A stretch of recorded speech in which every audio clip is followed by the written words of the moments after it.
Welcome to our step-by-step tutorial on how to sign in to your Paycom ESS Employee Self-Service account.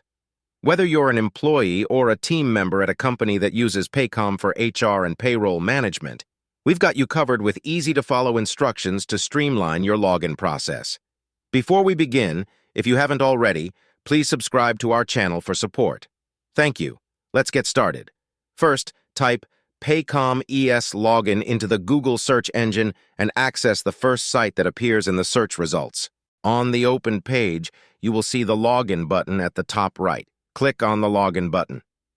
Here, I click on the one labeled Employee in the second position. If the login page suitable for you is different, you can use the others. You have reached the login page. Now enter your username, then enter your password. On the third line, write last 4 digits of SSN or PIN. Then click on the Log In button to sign in. If you have forgotten your username or password, don't worry. You can use the links below the Login button to reset your information. That's it. You're now ready to take advantage of the features and functionalities offered by your Paycom ESS employee account. For more helpful tutorials and tips, be sure to subscribe to our channel and stay tuned for future updates.